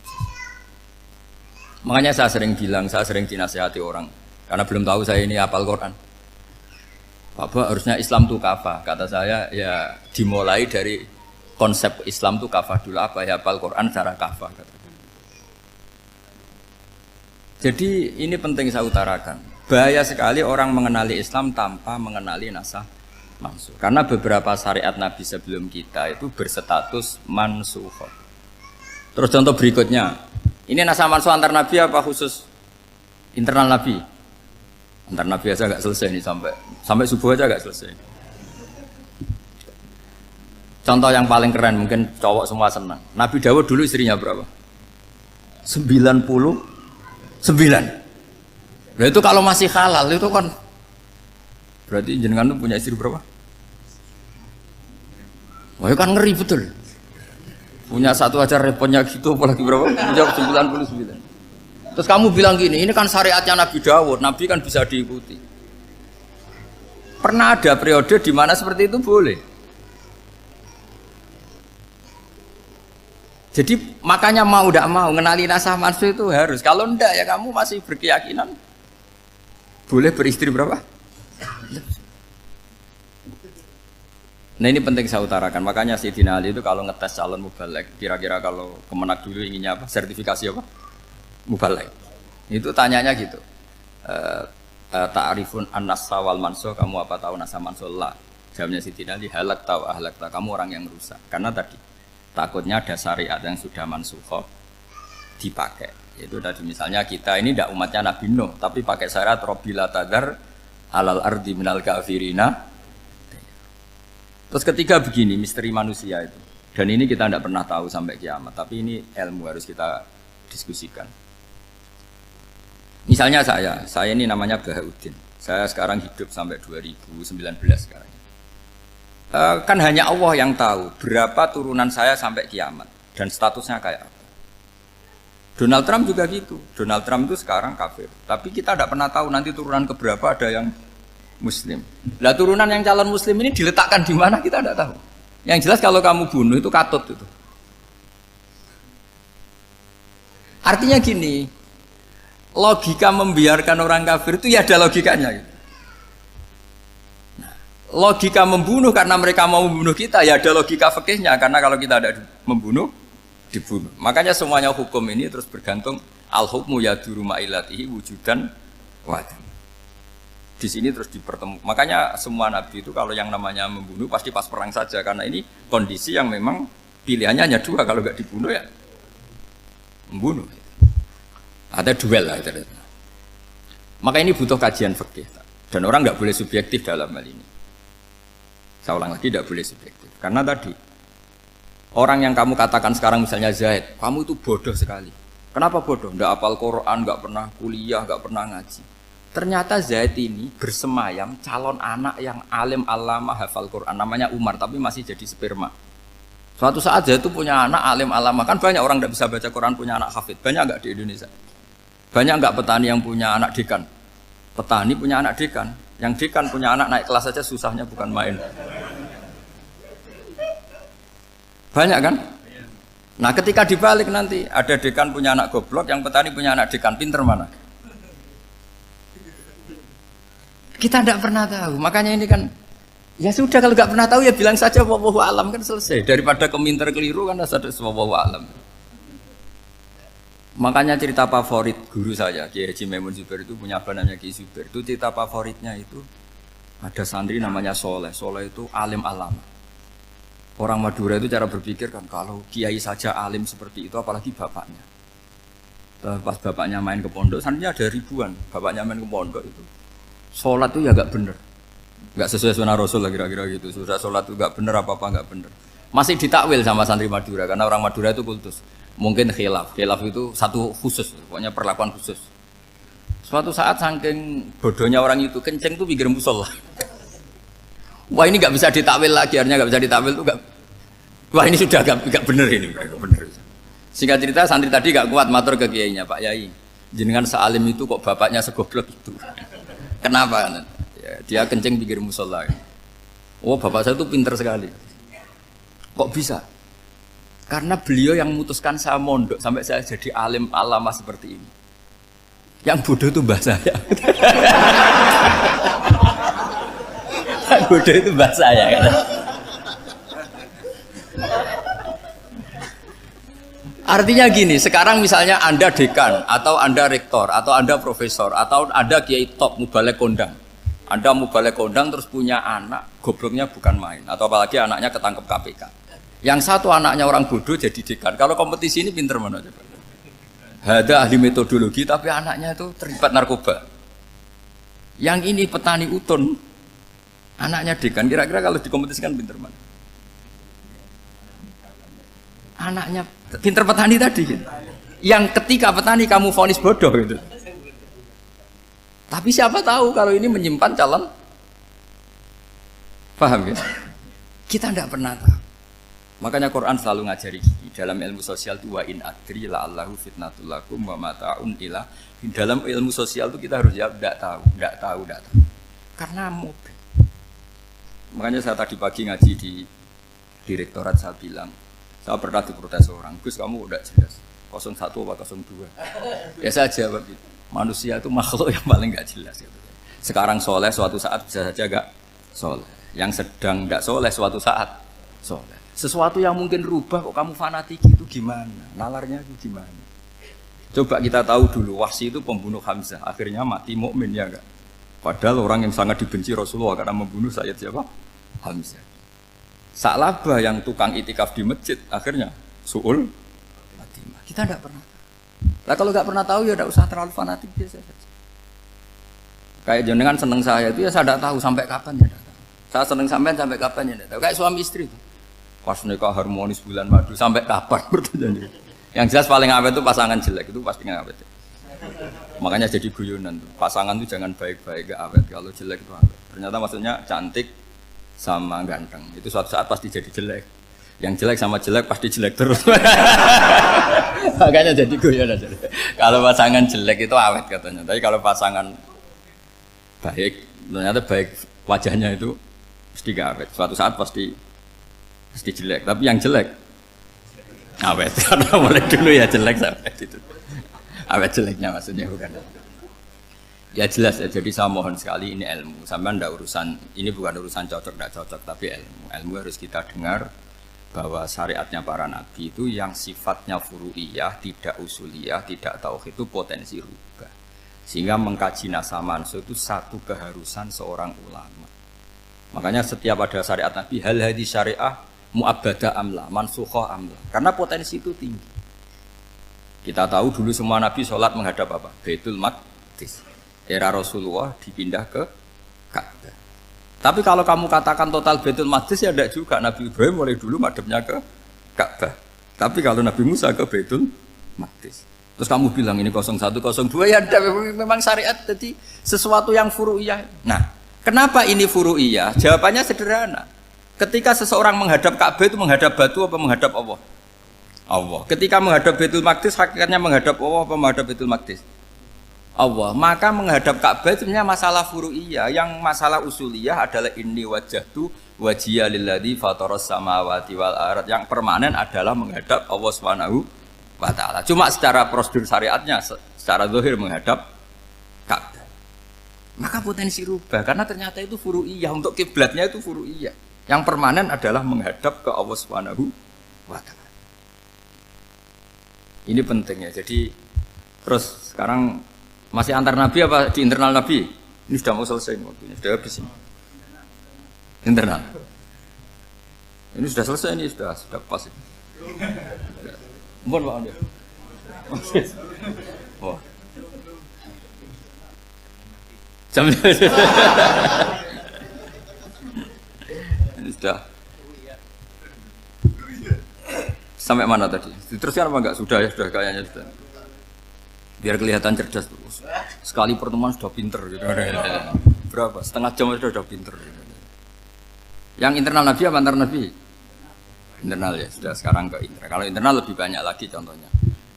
Yang masyhur tentu masalah Baitul Maqdis. Dulu Rasulullah pernah sholat menghadap Baitul Maqdis 16 bulan. Berapa? 16 bulan. Kila 17. Pokoknya khilafnya hanya 16 dan 17. Kalau ada bilang 10 bulan berarti gak pernah ngaji. Khilafnya, karena khilafnya itu hanya 17 sama 16. Akhirnya sama Allah diminta disuruh menghadap ke Ka'bah. Saya ulang lagi, itu tetap masalah antar nabi sebetulnya. Begini, makom itu kalau dalam bahasa Arab bukan kuburan. Kalau di Indonesia kan makomnya Sunan Bonang itu kan kuburan. Kalau makom dalam bahasa Arab itu sesuatu yang pernah dipakai singgah, itu namanya apa? Makom. Lalu Rasulullah itu pertama di Medina itu madhab Baitul Maqdis itu 16 bulan. Orang Yahudi senangnya bukan main, sampai mereka bilang gini, Muhammad tuh gaya-gaya nantok punya agama baru, tapi kiblatnya ikut kita. Baguslah anak itu katanya, masih tahu diri katanya. Bagus katanya itu masih tahu diri. Jadi senangnya bukan main orang Yahudi, karena kiblatnya Muhammad sama dengan mereka. Ya tentu mereka jangkar Muhammad, bukan Sayyidina Muhammad atau Rasul Muhammad, karena mereka masih gak iman. Nabi itu ya agak tersiksa, karena beliau secara gen turunan Nabi Ibrahim dan kiblatnya Ibrahim itu Ka'bah. Agak tersiksa tapi sami'na wa ata'na tetap madhab ke Baitul Maqdis berapa? 16 bulan. Suatu saat Nabi Muhammad itu disuruh madhab Ka'bah. Ini dengerin. Akhirnya madhab ke Ka'bah. Apa yang terjadi? Orang Yahudi komentar gini, Muhammad itu gimana? Dia di perantauan rindu sama keluarganya, terus rindunya itu diaplikasikan jadi perilaku agama. Jadi dia madhab Ka'bah dianggap kangen. Kayak saya kan orang Rembang. Rembang itu apanya Jogja? Timurnya apa? Nggak, Jakarta itu mana Jakarta itu? Barat sana ya. Ibaratnya saya orang Jakarta, terus merantau di Jogja. Dulu kiblatnya itu menghadap ke timur, terus ketika madhab ke barat kata sampean, wah itu padunya kangen apa? Keluarga. Juga kurang ajar orang Yahudi. Jadi orang Yahudi itu memang paling pinter bully. Makanya kalau sampean tukang bully itu ya agak-agak, ya enggak. Saya tidak ngomong agak ya, pokoknya agak-agak. Ya. Pinter bully orang Yahudi. Makanya nggak ada orang debat sepinter orang Yahudi. Yang bisa ngalahkan hanya Tuhan itu. Orang Yahudi yang bisa ngalahkan hanya Tuhan. Sayyidina Ali orang paling terkenal cerdas. Itu kalau sama orang Yahudi itu pusing. Karena ya apa logikanya itu? Saya beri sekian contoh. Ada orang Yahudi tanya gini, Muhammad, kalau kambing mati itu yang bunuh siapa? Ya Allah, mati langsung itu. Agama kamu itu aneh, Mak. Yang langsung sentuhan Allah haram, tapi yang lewat tangan-tangan jahil manusia malah halal. Harusnya itu yang halal kan orisinil, langsung Allah yang mundur. Jadi uteknya itu aneh, dari cara berpikir itu aneh. Nah cara sampean ini kan, nak halal pangan kue. Tapi Nabi kan nggak boleh bertutur kata kasar gitu. Kalau yang jadi Nabi saya untalan ngono kan gitu. Tapi Nabi kan nggak boleh kasar. Jadi Nabi itu problem karena nggak boleh apa? Kasar. Kalau kita kan gampang, wis nak halal untalan kan selesai, Pak. Tapi Nabi nggak boleh kasar gitu. Jadi nggak Nabi, ya sampean itu kan enak. Mau keliru ya pantas, mau apa saja pantas. Karena kan nggak panutan. Kalau Nabi nggak bisa. Meluruskan kebenaran itu harus tetap sesuai akhlak. Ya, jadi agak kerepotan. Makanya punya Umar, alhamdulillah ada yang nggak perlu aturan gitu. Jadi enak. Jadi ya itu memang aturannya harus itu. Coba Nabi itu perang tapi nggak boleh bunuh. Kayak apa susahnya? Beliau jadi sasaran tembak tapi nggak boleh bunuh. Kalau sahabat kan enak, duel, relax, santai, bisa tarung. Kalau Nabi nggak boleh. Makanya Nabi meskipun ikut perang terus nggak ada sejarah orang yang dibunuh. Ya, hanya satu peristiwa itu pun dibaca orang kafir, ditangkis Nabi, pedangnya kembali ke dia mati. Tapi nggak ada yang Nabi. Karena Nabi kalau pembunuh nanti itu terus kayak pendekar kan, dengan susah juga punya Nabi kok. Habis perang saya Nabi tanya, Muhammad habis serang berapa? 1000. Ya repot juga punya Nabi mantan apa? Pembunuh, meskipun yang dibunuh orang kafir, tapi kan kayak apa ya? Fitrah manusia itu akan menolak kepemimpinan orang yang gitulah pokoknya nggak bisa diterangkan itu. Makanya Nabi itu nggak pernah bunuh, meskipun kayak apa musuhnya, tapi nggak pernah bunuh. Untungnya di sekeliling orang-orang yang tadi. Jangan bilang itu suka bunuh ya, pokoknya perang gitu ya. Perang dengan bunuh itu beda loh. Ya. Kalau perang itu fair apa? Fair. Sampai mana tadi? Nabi Ibrahim ya. Makom tadi saya ulang lagi. Nabi Muhammad menghadap ke Baitul Maqdis itu hanya Allah nuruti. Ini loh Nabi betul. Tahu betul bahwa di antara syariat adalah Baitul Maqdis. Karena semua Nabi pernah berkiblat Baitul Maqdis. Tapi Nabi ketika menghadap ke Ka'bah, Nabi juga dibilangin sama Allah. Ini loh syariat yang benar. Karena Ka'bah juga kiblat sing a'taku. Lebih tua ketimbang Baitul Maqdis. Maka disebut Ka'bah Atiqah. Ilal Baitil Atiq. Kalau Quran bahasakan Ka'bah apa? Wal yatawafu bil Baitil Atiq. Atiq itu tua sekali. Ya sudah. Ketika berstatus tua itu orang Yahudi seneng, mergo roh kelirune Muhammad. Mereka nantang, Muhammad ayo debat terbuka. Nabi rawuh. Bagaimana Anda bilang Ka'bah itu kiblat tertua? Wong Ka'bah itu pertama yang menghadap sana itu ya kamu. Semua Nabi menghadapnya ke Baitul Maqdis. Terus Nabi Muhammad mulai berargumentasi ilmiah tadi. Enggak, Ka'bah itu kiblatnya Ibrahim. Jadi Ibrahim dulu itu yang mulai dulu kiblatnya itu di Ka'bah. Terus orang itu tanya, buktinya apa? Terus dijawab, fihi ayatum bayinatum maqam Ibrahim. Ternyata di situ ada jejak kakinya Nabi Ibrahim, yaitu batu yang diinjak beliau ketika bangun Ka'bah. Itu argumentasi ilmiah. Lah barang orang Yahudi kehilangan ilmu, itu gobloknya orang Yahudi. Makanya yang bisa mengalahkan Yahudi hanya Allah Subhanahu wa taala. Wong Ibrahim saja golongan kita, pengikut kita. Ibrahim itu pengikut Yahudi. Wah, itu Nabi mulai senyum-senyum, mulai tertawa-tawa. Wih, itu goblok, orang terdidik. Karena itu ibaratnya kayak kamu bilang Soekarno itu pengagum Puan Maharani. Kira-kira seperti itu. Soekarno itu pengikut Puan. Karena Yahuda itu Yahuda bin Yakub bin Ishak bin Ibrahim. Saya ulang lagi ya, nasabnya Yahudi apa? Yahuda bin Yakub bin Ishak bin Ibrahim. Jadi Ibrahim itu mbah keempat dari Yahuda. Tapi karena mereka kalah debat, Ibrahim itu pengikut Yahudi, itu sama dengan bilang apa? Soekarno itu pengikut Puan Maharani. Itu kan jadi aneh. Atau Gus Dur pengikut Mbak Yeni, atau Basim Masari pengikut Mbak Yeni, itu kan aneh. Wah, akhirnya sama Allah diingatkan. Makanya ada ayat ha antum haula hajjatum fi ma lakum bi ilm falimatu hajuna fi ma laysa lakum bi ilm. Perjanjian debat ini semuanya harus ilmiah.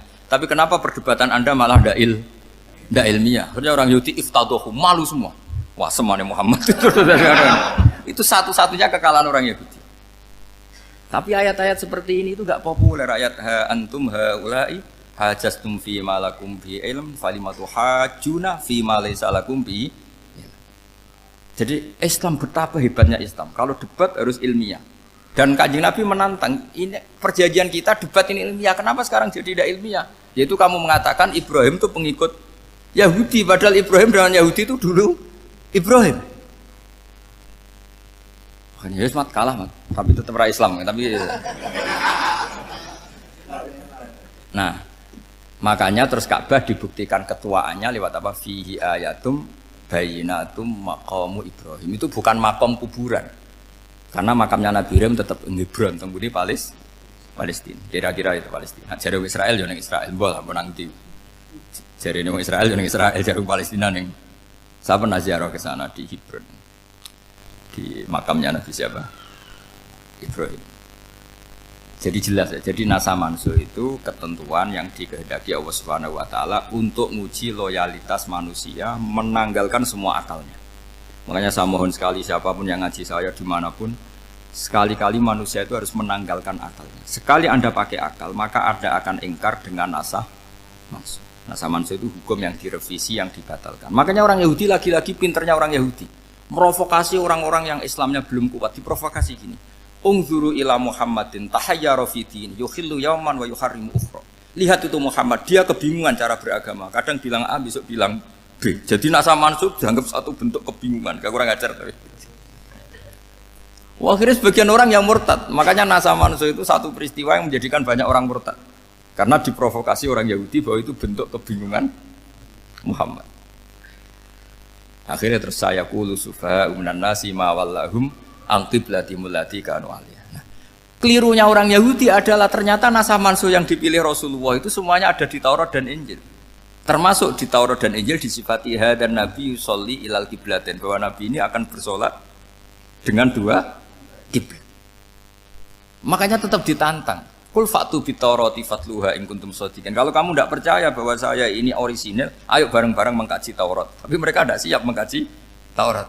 Karena Taurat semuanya mendukung Rasulullah Muhammad SAW. Fatluha in kuntum shadiqin. Makanya ini penting sekali ngaji. Jadi perdebatan itu macam-macam. Dan itu pinternya orang Yahudi. Ungzuru ila Muhammadin tahayyara fi dini yukhillu yawman wa yuharrimu ukhra. Ini penting sekali. Makanya nasah mansuh itu uji loyalitas. Itu Imam Malik kalau mencontohkan ke Imam Syafi'i. Saya berisikan contoh fikih. Ini saya melanggar waktu ini. Ini sudah berapa? Saya yang tidak mengesahkan diri saya. Ya misalnya ini ya, ini kertas saya bawa ya, ini kertas saya bawa. Terus ini tak kasih uang misalnya, uang 100.000. Atau kalau contoh Imam Syafi'i dulu dididik Imam Malik begini. Ya Syafi'i, kalau kamu punya dua budak, dua pembantu, kalau dulu kan masih ada budak, dua pembantu lah kira-kira. Seneng mana, yang cerdas sama yang goblok? Seneng yang cerdas. Kalau yang nurut sama yang bantahan, seneng yang nurut. Lah yang nurut itu yang goblok. Makanya tinggal dibalik saja. Kamu tak beda ya. Seneng mana punya istri yang cerdas apa yang goblok? Coba jawab. Atau ibu-ibu, mbak-mbak ini, seneng mana punya suami yang cerdas atau yang goblok? Kalau cerdas gak bisa diakali, tapi goblok nurut tapi ya kadang di sini kan dengan sini. Nah, itu kan antar manusia. Masalahnya kita menghadapi Allah Subhanahu wa taala yang semua kita pasti bodoh. Kita menghadapi Allah Subhanahu wa taala yang semuanya kita pasti bodoh. Allah jelas ngendikan wa kanal insanu dzaluman jahula. Manusia itu banyak dolimnya. Dolim itu sifat mubalaghah. Kalau orang dolim sekali dolim, kalau sering zalum, kalau jahil biasa jahil, kalau banget jahili jahul. Bahasa Arab kan gitu memang. Ghafir, pengampun biasa. Kalau ghafur selalu mengampuni. Syakir, makanya sifatnya Allah Ta'ala ikut wazan fa'ul semua. Ghafur, syakur. Atau diikutkan wazan fa'al. Kalau goblok biasa jahil, goblok banget jahal kan itu. Kafir biasa kafir, kalau kafir banget kafar. Ya, jadi wazan balaghah itu bisa fa'al, bisa fa'ul ya. Kafirin, kafar atau kafur. Paham ya? Malah kok malah ngaji nahwu. Ya tapi ini memang perangkatnya ya. Ini kan perang mau tidak mau. Makanya misalnya Allah tidak suka kulla kafarin banget kafir ya, Pak. Paham ya? Kulla khawanin banget khianate. Kalau khain khianat biasa, kalau khawan sering khianat. Lah manusia itu kata Allah apa? Zaluman. Wis banget dolime, banget bodoh. Itu kalau yang ngarang hikam mencontohkan tuh gini, manusia itu pas bener saja salah, apalagi pas salah. Jadi manusia itu kata Imam yang ngarang hikam itu, man itu kanat mahasinhu masawiyah, fakih fala takunu masawihi masawiyah. Ketika baik saja buruk, apalagi ketika buruk. Coba kalau ada orang dermawan sama teman-temannya, tanyakan istrinya, duit dihambur-hambur, disekno konco ngalono bojo. Mesti gitu. Teman yang sering silaturahim ke teman-temannya, kata temannya baik, senang silaturahim, tanyakan istrinya, oh meninggali wong. Jadi manusia pas baik saja ada buruknya, apalagi pas buruk. Makanya dulu bapak saya ngajarin saya istiqomah ya apik ya, tapi kadang-kadang nak keterusan itu ora istiqomah ngangkangi orang dia tidak punya kesempatan. Misalnya ada imam masjid ngimami terus sampai tua sampai mau mati, itu istiqomah apa tidak memberi peluang yang lain? Tidak jawab aja. Jadi itu manusia, jadi pas baik saja buruk, apalagi Pespur. Kayak saya gini di sini ngajar baik, tapi saya ada tidak sopannya harus di atas. Padahal banyak orang sepuh, ada Pak On, ada beberapa yang kan terpaksa nggak sopan. Tapi sama yang nyuruh, berarti sama yang dosa. Kemarin-kemarin saya minta di bawah supaya ganjaran saya utuh, ini gara-gara begini ganjaran saya ini agak terkredit terdebat itu karena itu. Saya teruskan. Jadi manusia itu punya sisi itu karena manusia itu dzalum dan jahul. Wa kanal insanu dzaluman. Problemnya ini ngadepi Allah yang selalu pinter, yang kita selalu bodoh. Misalnya gini, kamu ditanya Allah. Ini contohnya Imam Malik. Ikla hadi sokhroh fa inna tahtaha dhahaban. Coba bongkahan batu itu kamu angkat, di bawahnya ada emas. Lalu budak yang pinter berlogika, oh disuruh buka itu karena ada emas toh. Berlogika. Kalau budak yang goblok enggak, ya disuruh ya diangkat saja. Ada emas apa enggak karena perintah ya diangkat. Yang satu nurut karena perintah, yang satu nurut karena ada emas, ada sesuatu. Logikanya suatu saat Tuhan tuh hanya bilang gini tok, ikla hadis sokhroh, batu itu angkat. Yang nurut yang goblok permanen tadi kan langsung ngangkat. Yang pinter, ini ada apa lagi Gusti kok harus diangkat? Ya gak ada apa-apa, nyuruh saja kata Allah gitu. Wah tidak bisa, sesuatu harus ada alasannya. Itu kira-kira mangkel loh Pak? Oh mangkel. Nah, logikanya manusia seperti itu. Makanya dua murid pinter, di rakyat pinter, presiden ya susah mesti demo. Goblok ya susah di sini uang. Ini kan nggak ada pilihan. Memang manusia itu nggak ada pilihan. Nah sekarang masalahnya gini di fikih ini, saya kembali lagi ke fikih. Pertanyaannya secara fikih begini. Misalnya iddah.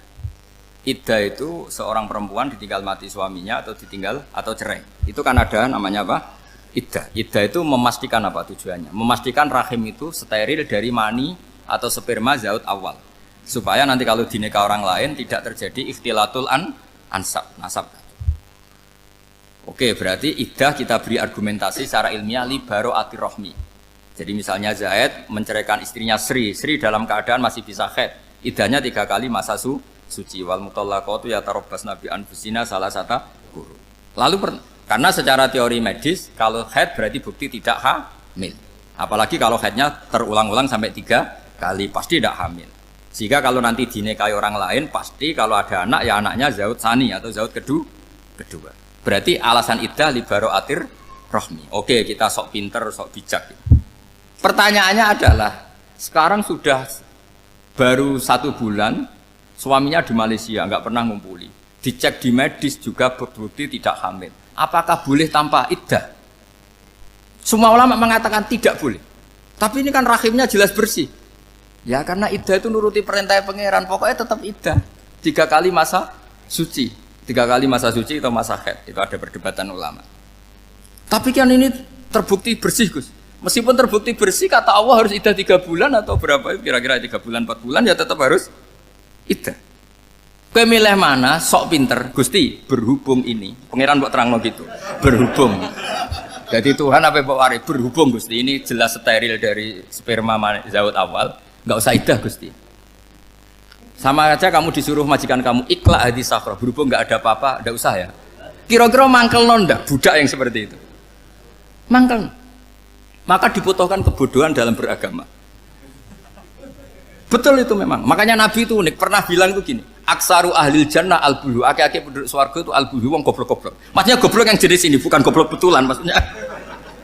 Maksudnya goblok jenis ini itu ya tetap pinter, tapi pinternya dibuang pura-pura goblok demi sami'na. Jadi saya misalnya kok pinter dan goblok tadi sekaligus, pinter dan goblok. Ya bah, ikla hadis sokhroh fa inna tahtaha dhahaban. Tak angkat karena saya tahu di bawah ada emas. Tapi di hati saya sajane ya mergo perintah. Suatu saat kalau disuruh Allah ikla hadis sokhroh, perintah ya tak angkat ya sudah. Jadi ya pinter ya goblok.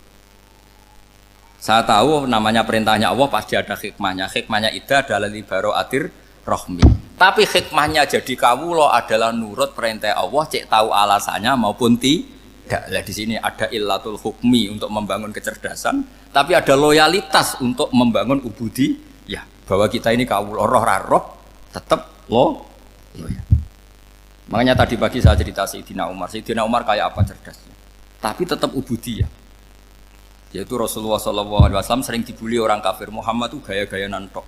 Wong ora oleh nyembah berhala, ora oleh nyembah watu, jebule ini nyembah Hajar Aswad. Karena dilihat dari jauh kan tetap nyium Hajar Aswad. Coba kalau kamu lihat dari jauh, kamu sujud dari jauh kan kayak sujud sama batu. Makanya Sayyidina Umar karena orang kafir masih cara berpikir gitu, tiap nyium Hajar Aswad itu komentar gedumel itu. Alim tu annaka hajarun la tadurru wa la tanfa. Walau la anni ra'aitu Rasulullah qabbalaka ma qabbal. Aku ronake watu ya ora mandoroti ora manfaati. Kalau saja saya tidak melihat Nabi nyium kamu, saya tidak sudi nyium kamu. Jadi tidak berdoa doa mustajab itu tidak berutuh. Karena apa? Umar tahu ini masalah secara tauhid. Kalau saya doa di depan Hajar Aswad nanti dikira syirik karena berdoa di depan batu. Tapi kalau saya tidak nyium nyulayani sunnah Rasul yaitu nyium Hajar wis tengah-tengah nyium sambil gerutu itu sudah kompromi. Ya nyium tapi gerutu. Kayak apa?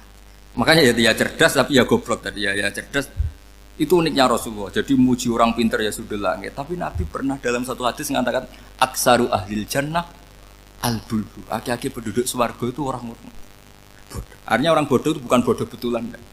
Dia meninggalkan akalnya demi loyalitas ubudiyah.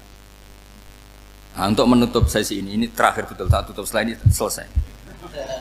Untuk menutup itu bukti begini, perang Badar itu perang yang nggak mungkin dimenangkan umat Islam karena orang kafir itu 1000 dengan pasukan full dengan peralatan perang full. Rasulullah itu tahun kedua Hijriah itu pasukannya hanya 313. Itu pun pedang itu untuk orang 5 itu hanya ada pedang 1. Jadi kalau mau dibaca orang sih kamu nilai pedangnya aku. Itu kan nggak kebayang perang dalam keadaan seperti itu. Jadi mesti kalah, orang kok mungkin kalah mesti. Tapi Nabi tetap bilang, saya ini disuruh Allah perang, ya harus berangkat. Yaitu perang Badar. Kata para sahabat, ya Rasulullah ini gak masuk akal. Sudah gak usah perang, ini gak masuk akal. Mau setor nyawa.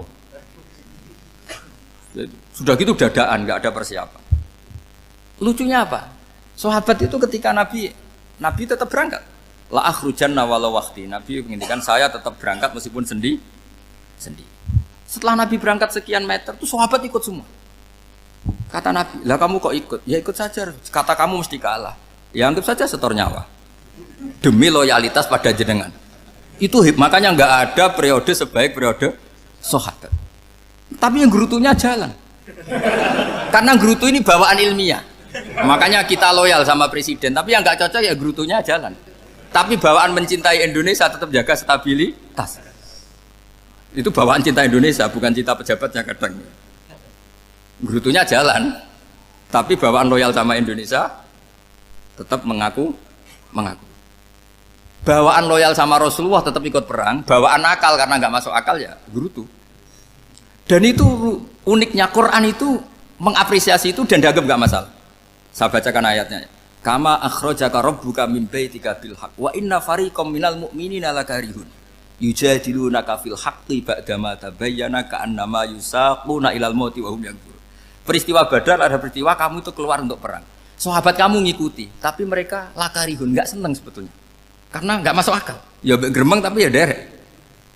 Yujadilunaka fil haqq. Mereka mendebat kamu dalam kebenaran. Jadi ya Rasulullah wong perang karuan kalah jenengan lakoni alasane nopo? Lah kowe kok melok? Ya saya harus ikut jenengan Nabi. Itu unik. Kalau orang sekarang mana mau, kalau nggak masuk akal nggak mau melakukan. Coba misalnya istri kamu belajarnya dikurangi, anggap saja petualangan latihan hidup di masa lalu, nggak mau. Padahal petualangan itu hal yang indah. Petualangan itu kan hal yang indah, kan nggak mau. Oh ngirit tuh alasan. Tapi lucunya kalau dijak camping bermiskin-miskin di hutan mau. Karena karpe dewe, tapi nak suami yang ngongkon. Ayolah seminggu ini kita model miskin, anggap saja petualangan masa lalu, nggak mau. Karena pinter, apa? Coba kalau bodoh, ya ngono ya rapopo mas. Tapi resikonya nak bodoh, pas kamu sakit ya dibiarin. Karena dia melihat sakit kan biasa, namanya manusia. Jadi makanya ini pilihannya susah hidup itu maksud saya makanya ini. Jadi uniknya Quran gitu, Quran itu membolehkan psikologi manusia. Makanya Allah ngendikan kutiba alaikumul qital wa huwa kurhul lakum. Ya saya tahu kamu tidak suka perang. Allah yang ngakui bahwa kurhul, enggak apa-apa. Tapi ketidaksenangan kita harus dilawan demi mengikuti Allah dan misalnya perempuan, Allah juga gitu, wa ashiruhunna bil ma'ruf. Gauli istri kamu muamalah secara baik. Kata Allah, fa in karihtumuhunna fa'asa an takrahu syai'a wa ja'alallahu fi khairan katsira. Mungkin ada watak yang kamu tidak suka, tapi di situ ada kebaikan. Allah ngaku yang namanya suami mesti ada watak yang enggak suka dari istrinya. Juga sebaliknya lebih banyak lagi yang suami istri kamu tidak suka watak kamu. Juga enggak suka hidung kamu, wajah kamu banyak lah enggak disuka. Tapi demi kestabilan negara suami istri ini, mereka loyal, justru itu bagus. Maka jagalah ilmu, juga jagalah loyalitas. Itu yang perlu saya utarakan. Jadi makanya agama ini dibangun dua. Satu kecerdasan hikmah, yaitu ya al-hukmu ya duru ma'ilati wujudan wa adaman. Tapi juga ada ubudiyah, bahwa agama ini milik Allah, maka sami'na wa ata'na. Karena begini logikanya, saya ulang lagi masalah batu. Iqla hadis sokhro fa inna tahta hadaban. Terus saya angkat, pembantu saya ngangkat, dia saya gaji atas nama apa? Nurut kan? Atas nama menemukan emas apa atas nama nurut? Nurut, karena emas itu juga penemuan saya, milik saya. Ngangkat batu yang nggak ada emasnya juga atas nama nurut. Jadi rapot yang saya berikan ke pembantu saya itu tentang nurut dan tidak nurut. Saya kan tidak peduli dengan cerdas dan tidak cerdas. Itu kan tidak sesuatu yang menguntungkan saya. Nah Allah juga gitu. Kecerdasan kamu, pinter kamu itu tidak menguntungkan Allah Subhanahu wa Ta'ala. Karena Allah itu tidak butuh pinter kamu, cerdas kamu. Allah hanya butuh mental ubudiyah kamu. Makanya Allah mensifati nabinya hanya subhanalladzi asra bi abdihi, karena status tertinggi manusia adalah sifat kehambaan. Makanya ya Tuhan nafsul mutmainnah irji'i ila rabbiki radhiyatam mardiyah fadkhuli fi ibadi. Berstatuslah sebagai hamba baru wadkhuli jannah. Nah kalau kamu berstatus hamba ya harus baik, gak usah kalian bantah. Coba kalau kamu rasional, ya Allah kenapa bikin surga nanti-nanti? Engkau kan bikin sekarang, ngapain repot-repot nanti? Jadi kacau semua agama. Makanya yang perlu didahulukan adalah status ya Tuhan nafsul mutmainnah irji'i ila rabbiki radhiyatam mardiyah fadkhuli fi ibadi. Masuklah berstatus sebagai hamba saya. Khasnya hamba tadi ya cerdas, karena semua yang diperintahkan Allah pasti ada hikmahnya. Tapi kecerdasan ini kadang kita tinggalkan demi loyalitas ubudiyah. Terus ngoten mawon kula ngapunten ingkang kathah, mugi-mugi niki barokah. Wassalamualaikum warahmatullahi wabarakatuh.